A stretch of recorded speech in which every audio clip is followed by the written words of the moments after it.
Defense Secretary Pete Hegseth has ordered a pause in sending a shipment of missiles and ammunition to Ukraine amid concern about the U.S. military stockpiles, according to 2 defense officials, 2 congressional officials, and 2 sources with knowledge of the decision.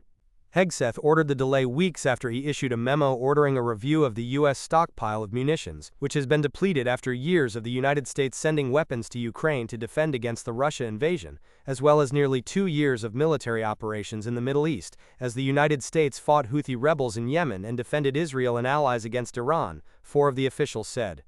The munitions and other weapons could be held up until the assessment is complete, the 2 defense officials and 2 congressional officials said, and if the munitions are in short supply or needed in other parts of the world, they could be held back even longer. The weapons being delayed include dozens of Patriot interceptors that can defend against incoming Russian missiles, thousands of 155mm high explosive howitzer munitions, more than 100 Hellfire missiles, more than 250 precision-guided missile systems known as GMLRS, and dozens each of Stinger surface-to-air missiles, AIM air-to-air missiles, and grenade launchers, the 2 defense officials, 2 congressional officials, and 2 sources with knowledge of the decision said. White House spokeswoman Anna Kelly said, "This decision was made to put America's interests first, following a DoD review of our nation's military support and assistance to other countries across the globe.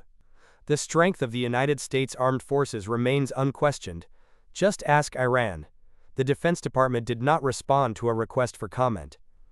At a closing news conference after a NATO meeting at The Hague last week, President Donald Trump said the United States is trying to find Patriot air defense missiles to send to Ukraine. "They do want to have the anti-missile missiles," Trump said of Ukraine, "as they call them, the Patriots, and we're going to see if we can make some available." He said that the United States is supplying weapons to Israel and that, they're very hard to get, we need them too. A senior Ukrainian lawmaker on Wednesday called the Pentagon's decision painful for Kyiv's effort to defend itself against Russian airstrikes. "This decision is certainly very unpleasant for us," Fedor Venislavsky, a member of the Ukrainian parliament's defense committee, said in Kyiv, according to Reuters. He added, "It's painful, and against the background of the terrorist attacks which Russia commits against Ukraine, it's a very unpleasant situation."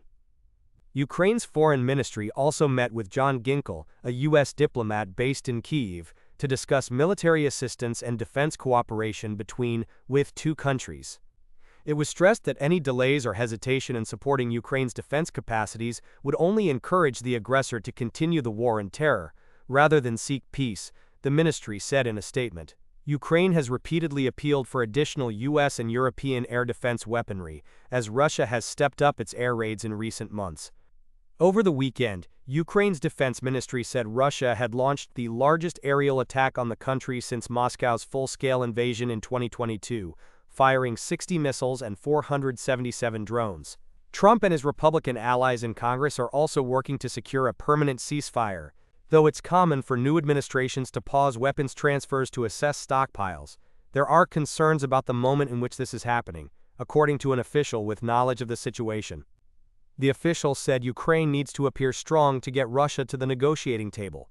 During the visit to Washington on June 5, Ukrainian President Volodymyr Zelensky's top advisor, Andriy Yermak, told reporters that his country was holding off Russian forces but needed more air defense systems to safeguard its cities from Russian attacks.